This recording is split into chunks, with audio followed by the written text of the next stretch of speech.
Hello students, बंसर maths classes की आज की इस वीडियो में आपका स्वागत है। आज इस वीडियो में हम क्लास 7th में चैप्टर 5 लाइंस एंड एंगल्स में रेखा युग्म मीन्स लाइंस पेयर और उसके अंदर इंटरसेक्टिंग लाइंस प्रतिच्छेदी रेखाएं और ट्रांसवर्सल्स के बारे में जानकारी प्राप्त करेंगे। बहुत ही इम्पोर्टेंट जानकारियां हैं ये, तो आप हमारे इस वीडियो को अच्छे से लास्ट तक ज़रूर देखिए, जिससे आप सभी कॉन्सेप्ट्स को अच्छे से समझ पाएँ। और अगर आपको वीडियो अच्छी लगती है तो लाइक और शेयर भी ज़रूर करें। सबसे पहले हम बात करेंगे प्रतिच्छेदी रेखाएं, intersecting lines.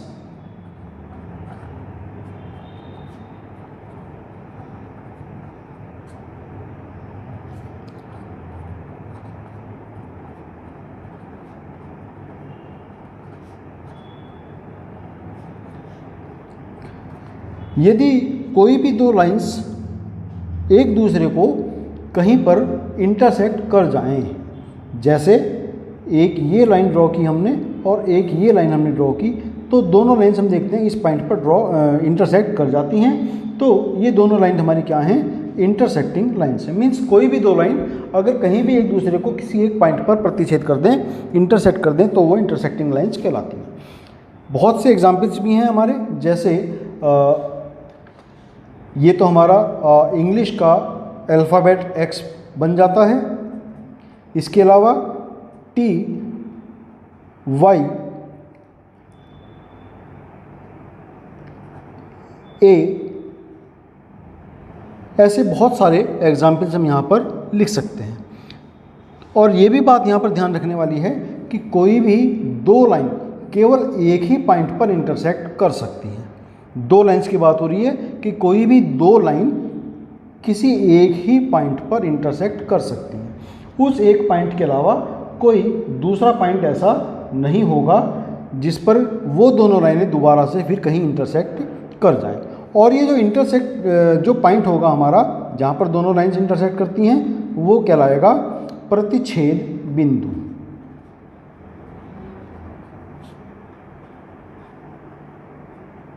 Point of intersection.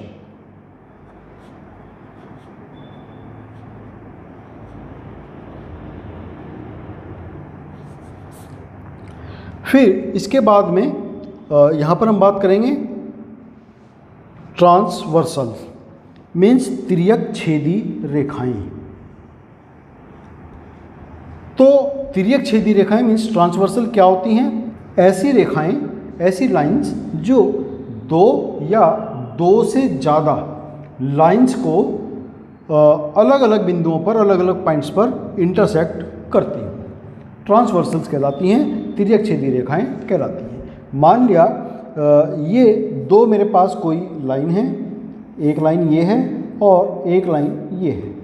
इन दोनों को इंटरसेक्ट करते हुए कोई अगर लाइन हम तीसरी लाइन ड्रॉ करें, मान लिया एक लाइन मैंने ये ड्रॉ की, तो ये वाली जो लाइन होगी, ये एक लाइन है L, ये वाली लाइन है M और ये है N। तो यहाँ पर N क्या है? ट्रांसवर्सल है। N is a transversal of lines L and M। इन दोनों लाइंस के लिए ये ट्रांसवर्सल है। और किस किस पॉइंट पर ये इन दोनों लाइंस को इंटरसेक्ट करती है? पॉइंट P पर, और ये पॉइंट मान लिया Q है। तो पॉइंट ऑफ P और Q क्या हो गए यहाँ पर? पॉइंट ऑफ इंटरसेक्शन हो गए, प्रतिच्छेद बिंदु हो गए। और अगर कोई हम लाइन इस तरीके से ड्रॉ, जैसे ऊपर वाले हमने ड्रॉ की हुई थी लाइन ये, और इस पॉइंट ऑफ इंटरसेक्शन से कोई तीसरी लाइन यहाँ से पास हो जाए, तो ये तीसरी लाइन यहाँ पर ट्रांसवर्सल नहीं होगी।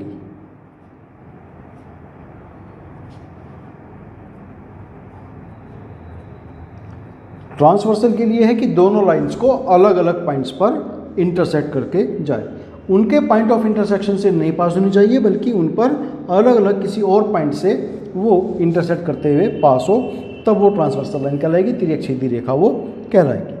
अब नेक्स्ट है इसमें किसी तिर्यक छेदी रेखा द्वारा बनाए गए कोण,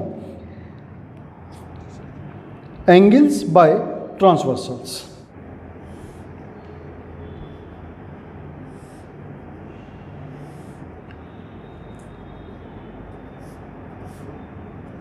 ये दो लाइन हैं और ये तीसरी जो है इनकी इंटरसेक्टिंग लाइन से ट्रांसवर्सल है। और ये लाइन, इनको पॉइंट ऑफ इंटरसेक्शन हमारे ये हैं P और Q, इनको हम कह सकते हैं या कुछ और इनके नाम दे सकते हैं। तो ये ट्रांसवर्सल इन दोनों लाइंस के ऊपर जब इंटरसेक्ट करते हुए पास होती है तो कुछ एंगल्स बनाती हैं। ये मैं यहाँ पर एंगल्स के नाम रख देता हूँ, 1 2 3 4 5 6 7 एंड 8। तो ये जो पेयर्स बनते हैं इसमें कुछ उनके में अलग अलग कुछ नाम हैं। सबसे पहले मैं यहाँ पर लिखता हूँ अंतःकोण। सबसे पहला जो पेयर है अंतःकोण, इंटीरियर एंगल्स।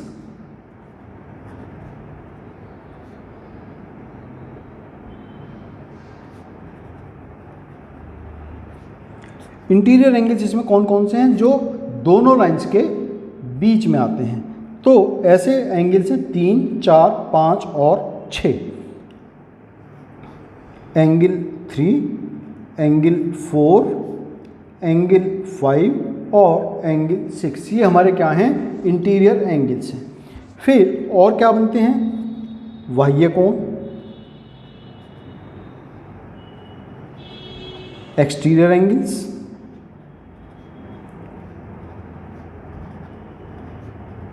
तो एक्सटीरियर एंगल्स यहाँ पर कौन कौन हैं? बाहर की तरफ जो हैं दोनों लाइनों के 1, 2, 7 और 8। Angle 1, angle 2, angle 7 and angle 8। अब इसके बाद में है नंबर 3 पर संगत कोणों के युग्म।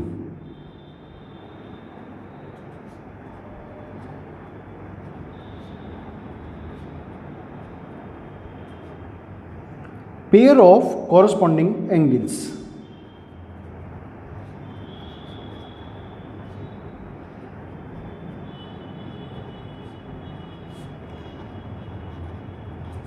तो ऐसे एंगल कौन कौन से हैं यहाँ पर? तो ऐसे एंगल हमें यहाँ पर मिलते हैं जो पेयर हैं, पेयर्स के रूप में लिखेंगे हम इनको। एंगल 1 पेयर बनाता है एंगल 5 के साथ में, एंगल 1 एंड एंगल 5 एक पेयर। फिर एंगल 4 एंड एंगल 8 दूसरा पेयर। एंगल 2 एंड एंगल 6 तीसरा पेयर। और एंगल 3 एंड एंगल 7 ये चौथा पेयर। ये हुआ हमारा पेयर ऑफ कॉरस्पॉन्डिंग एंगल्स। फिर नेक्स्ट है 4th, एकांतर अंतःकोणों के युग्म। Pair of alternative interior angles.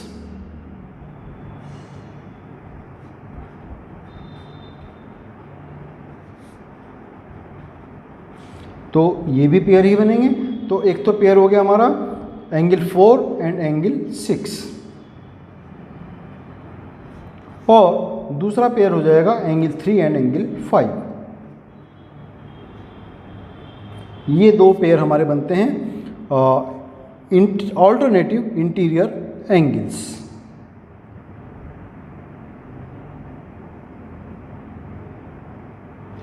फिर नेक्स्ट है एकांतर, यही कोण है लेकिन बाहर वाले, बाह्य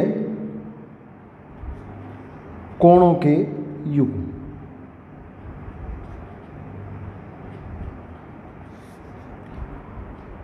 पेयर ऑफ ऑल्टरनेटिव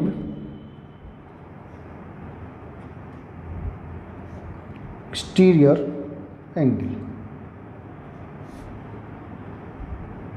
तो इसमें बनेंगे, यहां पर 1 होता है 7 के साथ में पेयर और 2 होता है 8 के साथ में। तो एंगल 2 एंड एंगल 8 ये हमारे यहाँ पर बने एकांतर बाह्य कोणों के युग्म।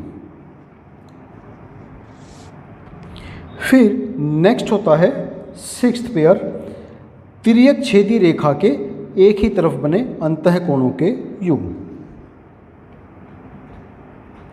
तिर्यक छेदी रेखा के एक ही और बने अंतः कोणों के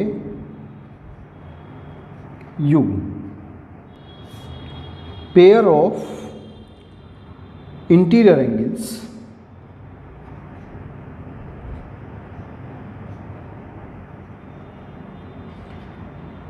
on the same side of transversal। तो इसके एक ही तरफ बनने वाले तो एंगल 4 है और एंगल 5 है, एक पेयर, और दूसरा है 3 एंड 6। ये हमारी ट्रांसवर्सल है, इसके एक साइड में यानी कि लेफ्ट साइड में 4 एंड 5 है और राइट साइड में 3 एंड 6 है, जो इंटरनल एंगल्स हैं और इसके एक ही साइड में आते हैं। तो ये होते हैं हमारे सभी पेयर यहाँ पर जो ट्रांसवर्सल के द्वारा बनते हैं। नेक्स्ट है, जब किसी पैरेलल लाइंस को, समांतर रेखाओं को कोई तिर्यक छेदी रेखा इंटरसेक्ट करती हो, ट्रांसवर्सल ऑफ पैरेलल लाइंस।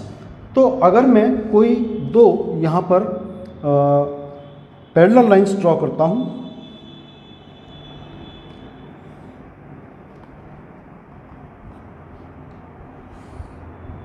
और इनकी कोई ट्रांसवर्सल भी ड्रॉ करता हूँ ये, तो वही एंगल्स पेयर्स हमारे बनते हैं जो हमारे इंटरसेक्टिंग लाइंस की ट्रांसवर्सल के द्वारा बने थे।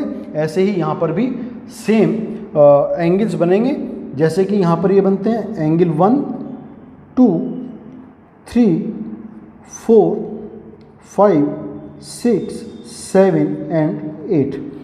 तो सेम एंगल्स हमारे जैसे कि हमारे इंटरसेक्टिंग लाइंस के लिए बने थे, पैरेलल लाइंस के भी सेम पेयर्स यहाँ पर हमें मिलेंगे। तो सबसे पहले है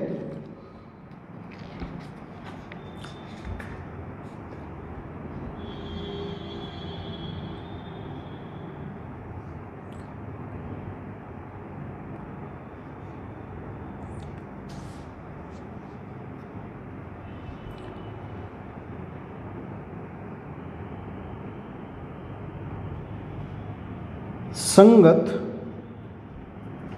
कोण युग्म।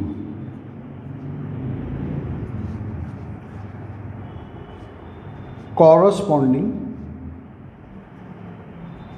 Angles, pair of corresponding angles. तो कॉरस्पॉन्डिंग एंगल हमने क्या बताए थे वहां पर कि एंगल 1 एंगल 5 का कॉरस्पॉन्डिंग था, 2 6 का था, 3 7 का था, 4 8 का था। लेकिन यहाँ पर चूंकि पैरेलल लाइंस हैं तो फ़र्क ये पड़ जाता है कि सभी कॉरस्पॉन्डिंग एंगल्स के जो पेयर हैं वो इक्वल होते हैं। जैसे पहला पेयर एंगल 1 इक्वल होगा एंगल 5 के, दूसरा पेयर एंगल 2 इक्वल होगा एंगल 6 के।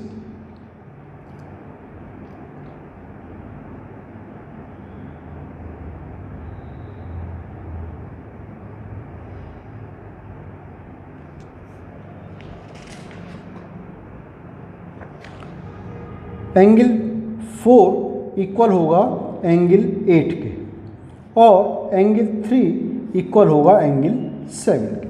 तो संगत कोण युग्म में जो यदि दो समांतर रेखाएं किसी तिर्यक छेदी रेखा द्वारा काटी जाती हैं तो संगत कोणों के प्रत्येक युग्म का माप समान होता है। If two parallel lines are cut by a transversal each pair of corresponding angles are equal in measure. तो ये हमने बताया यहाँ पर। फिर सेकंड होगा एकांतर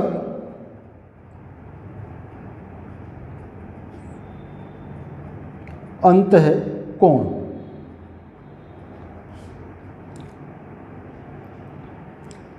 युग्म, pair of alternate interior angle.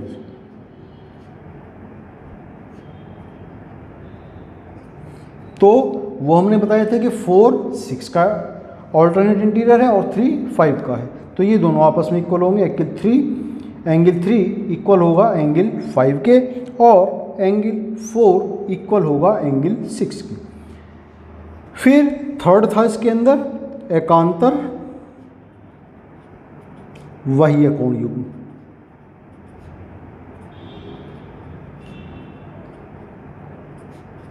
Pair of alternate exterior angle.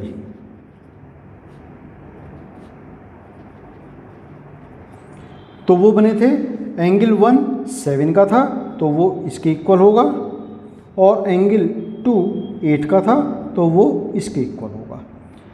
फिर इसमें जो नेक्स्ट पेयर बना था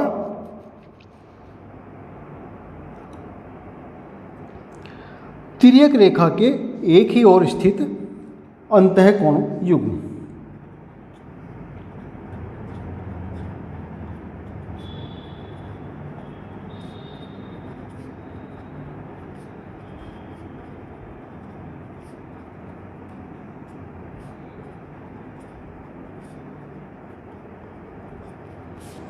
pair of interior angles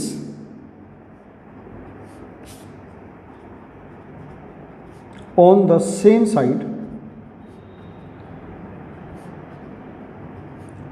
of transversal। तो 4 और 5 और 3 और 6 ये हमारे तिर्यक रेखा के एक ही ओर के इंटीरियर एंगल्स थे, तो इनका सम 180 होता है। यहाँ पर अगर लाइंस पेयर हों तो जो ये एंगल बनेंगे इनका सम 180 होगा। एंगल 4 प्लस एंगल 5 इक्वल 180 और एंगल 3 प्लस एंगल 6 इक्वल 180। तो ये हमारे यहाँ पर एंगल्स थे, लाइंस अगर हमारी पैरेलल थी। तो अब इसके बेस पर एक्सरसाइज है 5.2 जो कि हम नेक्स्ट वीडियो में करेंगे। तो हमारा नेक्स्ट वीडियो आप देखना ना भूलें। तब तक के लिए आपको शुभकामनाएं और आपका बहुत धन्यवाद।